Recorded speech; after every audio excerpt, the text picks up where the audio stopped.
Mari kita lihat pasal yang keempat dari surat Efesus. Demikian bunyinya ya, firman Tuhan itu. Oke. Nah, sebab itu aku menasihatkan kamu. Oke. Aku orang yang dipenjarakan karena Tuhan, supaya hidupmu sebagai orang-orang yang telah dipanggil berpadanan dengan panggilan itu. Nah, saudara, seperti yang telah kita pelajari, saudara, bahwa Efesus pasal yang ke-1, 2, dan 3 itu, Paulus memaparkan banyak tentang doktrinal ya, atau kita mengatakan ajaran doktrin yang sangat fundamental sebagai iman daripada gereja atau orang percaya ya, tentang pilihan atau tentang predestinations atau dipilih atau yang kita kenal dengan bahasa teologi itu, kalau di teologi itu dikatakan ya solus soludis kalau bahasa Latinnya itu ya, atau bahasa Inggrisnya order of salvations. Yang kita pegang beda dengan yang dipegang oleh reform. Oke, kalau reform kan dia mengajarkan Calvin, dia John Calvin itu bahwa Tuhan telah tetapkan orang dalam sebelum dunia dijadikan, ya mereka dipilih oleh Tuhan dan sebagainya. Dalam kita kan kita dipilih karena kita percaya, ya terima berita Injil itu, terima Yesus Kristus, Anda dipilih, ya ditentukan dipilih oleh Allah begitu. Oke, nah ini tentang doktrinal, tentang juga dispensasi pasal 2 Anda sudah tahu itu dispensasi. Ya, kita gereja memegang dispensasi atau doktrin dispensasionalisme di mana ada masa-masa tertentu ya, ada yang Tuhan lakukan di atas bumi ini terhadap kelompok orang-orang tertentu seperti kelompoknya orang Yahudi, orang Israel, PL dan sebagainya ya. Nah, kita ada di dalam New Testament, kita ada di zaman anugerah. Nah, beda zaman anugerah dengan PL zamannya hukum Taurat itu sangat beda sekali ya, saudara-saudara ya. Oke, nah kita ada di dalam perjanjian baru atau zaman gereja, atau kita bilang juga bisa istilah dengan zaman anugerah. Yuk percaya Yesus, terima Yesus dengan hatimu, mengaku dengan mulutmu, Yesus adalah Tuhan, ya Anda diselamatkan. Ya, itu yang diajarkan oleh Rasul Paulus. Oke. Nah, saudara, kita lihat bahwa Paulus ini ingin kembali ya mengungkapkan, mencoba mengkonfirm kembali kepada jemaat di Efesus bahwa ini adalah namanya istilahnya adalah dia permintaan permohonannya ya, keinginannya dan juga nasihatnya kepada kita semua orang yang telah dipercaya bahwa dia adalah Paulus sendiri adalah seorang yang dipenjarakan ya. Dia ingin coba untuk mengingatkan mereka lah. Ini aku orang seorang penjara ini. Nah, dua kali dia ngomong begitu di pasal ketiga ayat 1. Coba saudara perhatikan. Betul nggak?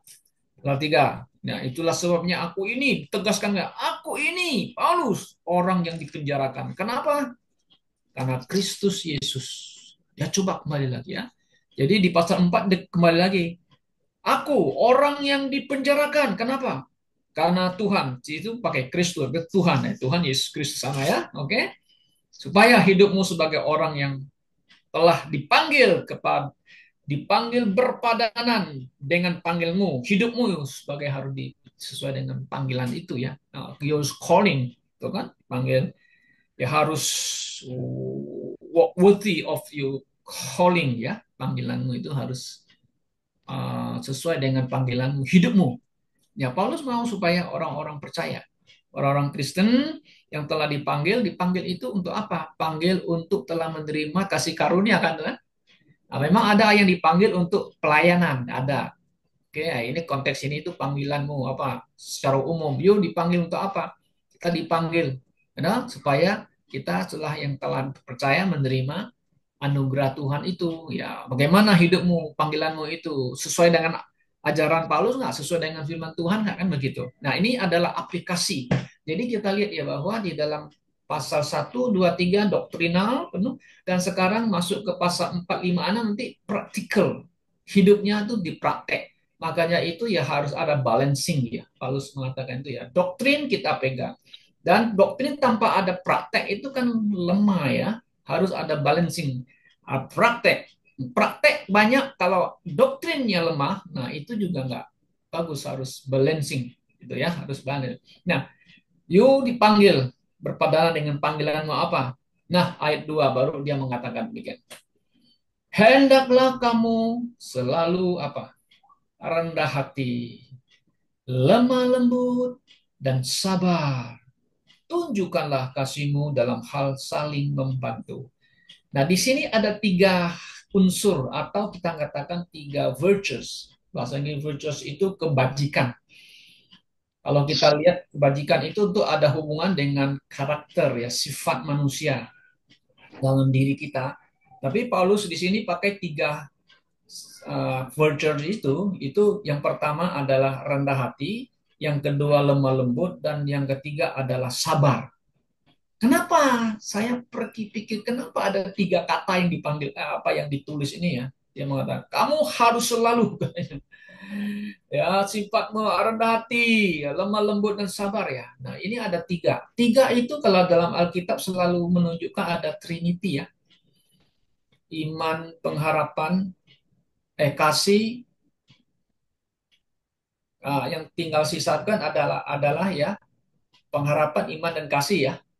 Kan Trinity juga ya yang selalu dikhotbahkan oleh para hamba Tuhan. Ya. Tiga hal selalu menunjukkan ada ketiga tunggalan ya Trinity gitu ya. Nah kalau Trinity ini sebenarnya ya adalah yang mencakup semua keberadaan diri kita manusia ya diri kita ya. Bahkan yang ditunjukkan kepada orang lain akan lihat melalui apa? Oh, orang ini gimana? Wah, rendah hati. Ini tidak mudah loh, saudara. Tidak mudah untuk kita mungkin lakukan praktekkan ya dalam hidup kita ya. Rendah hati itu harus rendah hati yang bagaimana? Betul nggak? Ada orang yang rendah, dia seperti rendah hati, tapi dia tidak tulus. Nah, bagaimana kita bisa belajar supaya rendah hati itu? Dulu kita kan orang dunia yang belum percaya Tuhan, coba kita hidup dalam dunia. Wah, ini orang kita ini orang yang apa ya, tinggi hati, sombong ya, itu apalagi kaya. Waduh, punya sifat karakter virtuesnya, nah muncul kan? Itu nggak? Jadi kan kalau rendah hati kan bisa bedanya dengan orang yang congkak, sombong, oh kan? Ya, nah, rendah hati. Nah, yang paling bagus kita lihat belajar itu adalah the example of Jesus Christ, the humanity of Jesus Christ. Nah, itu sudah itu yang menjadi standar kita orang Kristen loh, saudara-saudara. The humanity of Jesus Christ. Nah, itu Filipi pasal 2. Coba saudara kita balik sedikit ya. Filipi pasal 2. Itu apa yang Paulus tekankan di sini Filipi pasal 2 ya. Ini sangat penting bagi kita ya dalam kehidupan kita, bagaimana sikap kita, bagaimana virtues kita ya, kita tonjolkan, kita aplikasikan dalam hidup kita. Nah, sini kan di sini ada let this mind be you in which was also in Christ. Oke, okay? Hendaklah kamu dalam hidupmu bersama menurut pikiran perasaan terhadap juga dalam Kristus. Yang walaupun dalam rupa Allah tidak menganggap kesetaraan dengan Allah ya, terus dan mengosongkan diri dan terus merendahkan diri dan dia apa? Dia dalam keadaan sebagai manusia. Ia telah merendahkan diri, humble himself gitu ya. Taat sampai mati dia kayu salib. Ya. Nah, ini sebenarnya apa humanity of Christ. Bagaimana dia itu Allah ya. Turun menjadi manusia. Nah, merendahkan. Oke, oke. Ya, rendah hati. Oke, rendah hati itu memang lawannya sombong, congkak. Oke, itu saudara bisa lihat di sini. Kemudian lemah lembut. Nah, lemah lembut virtue-nya juga ada dalam standar yang kita pakai itu adalah Yesus Kristus ya. Lembut. Nah, dan juga ada satu nabi yang terbesar yang pernah dikatakan a man of a meekness. Musa. Musa itu dikatakan nabi yang paling lemah lembut, saudara. Tapi ada waktu dia keras, on the right time, not on the wrong place ya, on the right time, keras, dimana kalau ada yang salah, wah tuh dia akan tunjukkan sifatnya yang apa, menghukum ya, nah itu. Tapi secara umum Musa itu melemah lembut dia sebenarnya ya. Dia ada gambaran daripada Allah sendiri, oke, okay, saudara. Kemudian mengabarkan Tuhan Yesus, oke. Okay. Kemudian kita lihat lagi ada yang namanya sabar. Nah, kita manusia manusia yang tidak suka untuk mengontrol diri ya. Sabar, sabar itu, wah tuh gimana ya supaya kita bisa sabar ya. Nah juga Yesus itu menunjukkan kesabaran kepada umatnya. Dia panggil mereka seperti induk ayam, panggil, panggil, panggil, panggil, ayo, kamu datang kepadaku. Tapi mereka menolak Yesus ya. Tapi dia menunjukkan kesabarannya. Sabar. Nah kita sebagai orang Kristen juga dulu kita orang nggak sabar ya, marah sana, marah sini. Apalagi kalau bos orang kaya itu ya. Coba kalau kita kerja sama bos orang kaya itu. Wah, kalau you salah sedikit, you habis dimaki-maki ya. Ya enggak? Keluar semua kata-kata yang apa tuh. Keluar kata binatang atau apa. Dah, sabar, sabar. Saudara ya. Nah, kita perlu ini, orang Kristen, Bible believers, kita tunjukkan rendah hati, not sombong, kita lemah lembut, dan kita perlu ada sabar itu patience, bahasa Inggrisnya. Patient itu harusnya seperti orang yang sakit menunggu kesembuhan itu. Kita perlu sabar-sabar ya. Sabar dalam arti kita mengontrol diri kita dalam menghadapi situasi keadaan dunia ini. Tunjukkanlah kasihmu dalam hal saling membantu. Nah, ya, terlepas daripada ada kasih di sini, ya, atau kita saling menanggung beban di antara kita sendiri. Coba bahas King James-nya gimana? Yang ayat keempat ini. Oke. Pasal yang keempat, ayat yang ke yang kedua ya, yang kedua ya. Nah, with suffering for bearing one another in love. Harus tanggung, saling nanggung menanggung ya, saling bantu membantu ya dalam satu gitu. Jadi di dalam hal, di dalam sifat karakter ini saudara, bahwa Paulus juga mau supaya kita ini menunjukkan ya si ketiga sifat ini, kalau terjemah Indonesia Virtues itu ada kebajikan ini dengan kasih kepada saudara seorang, tapi kita juga harus ada diingatkan Paulus supaya kita bersatu. Nah, dalam kesatuan gereja. Ya, kita adalah local church, kita bisa menunjukkan sifat kita yang tadi, yang ketiga virtues itu, kemudian juga harus ada dalam satu kesatuan di dalam gereja Tuhan, gitu. Nah ini nggak gampang loh sebenarnya. Nah bagaimana gereja bisa bersatu? Ya tentu Paulus mau supaya ayat yang ketiga, ya dia mengatakan demikian, dan berusahalah memelihara kesatuan. Nggak gampang ya kita memelihara kesatuan ya dalam satu jemaat ya saudara ya. Nah, gereja bisa bersatu ya karena semua jemaat kan taat kepada gembalanya, kepada ajaran gembalanya. Ya saya tak pedulilah kalau dikit-dikit beda, ya udahlah pokoknya aku percaya Tuhan Yesus aja deh, kan begitu. Nah, jadi akhirnya apa? Dalam satu gereja bisa bersatu, pendeta-pendetanya banyak bisa bersatu, ya mereka harus ada satu aturan, namanya harus pegang namanya apa, statement of faith. Baru mereka bisa bersatu ya. Kalau tidak seiman, satu doktrin ya susah bersatu. Pasti banyak masalah kan, beda-beda pandangan juga bisa terjadi. Tapi mereka harus ikut itu aturannya. Nah, tapi di sini kita lihat kembali ke Alkitab. Paulus mengatakan apa? Memelihara kesatuan roh katanya ya. Coba bahasa Inggrisnya ayat yang ketiga. Oke, oke ya, to keep unity of the spirit in the bonds of peace, dalam damai sejahtera ya. Kita harus di unity of the spirit Nah, saudara itu nggak gampang ya menyatu ya dalam roh itu ya. Oke, oke. Ya, kemudian harus ada apa? Yang keempat baru kita lihat satu tubuh katanya. Ya, gereja lokal kita satu tubuh Kristus ya. Nah, ini pun menunjukkan adalah satu tubuh itu juga adalah gereja-gereja Tuhan yang di bumi ini yang ada di bumi kan banyak gereja-gereja lokal, itu enggak? Nah, nanti akan disatukan oleh Tuhan, kan? Di mana karena Tuhan itu satu tubuh itu. Nah, kalau saudara perhatikan nanti ada satu Tuhan itu bahwa Yesus itu adalah kepala dari tubuh gereja. Nah, kita local church, kita harus menjadi satu tubuh Kristus nanti ya.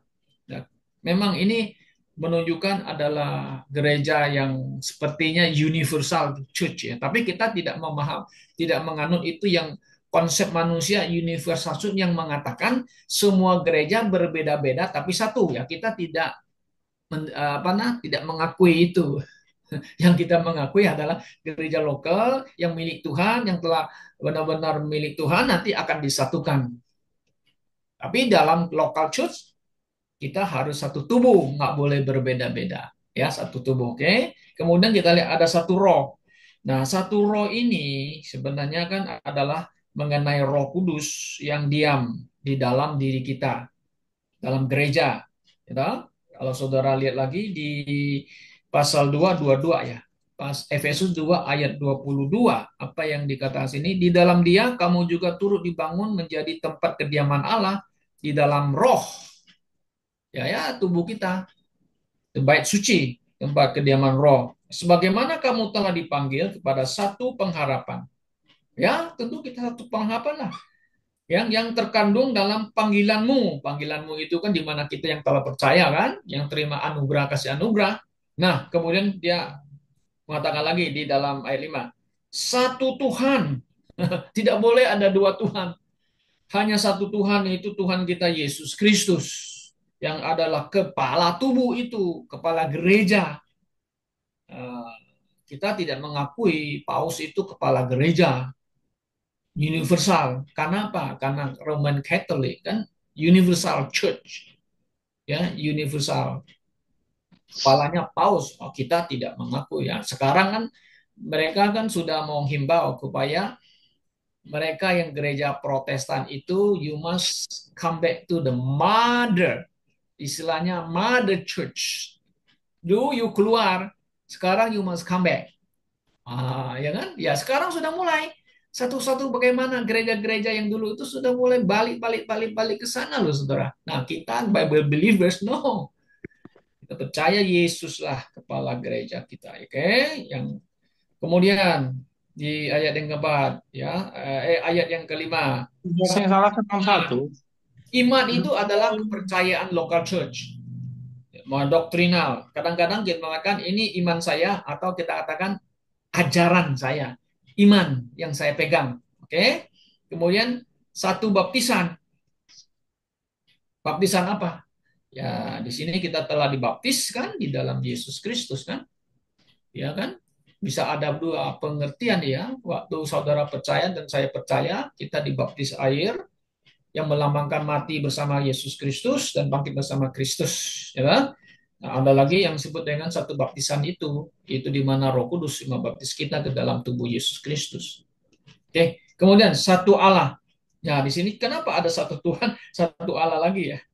Nah, one God. Betul nggak one God? Coba bahasa King James Version dipakai. One God ya. And Father of all. Ya, di sini ada Trinity lagi ya. Ada Roh Kudus, ada Tuhan itu Yesus lalu menunjukkan dan God the Father ya above all and through all and in you all. Ya, ini Allah ada Allah Tritunggal di situ diajarkan ya. Sangat jelas ya Trinity. Saudara-saudara. Oke.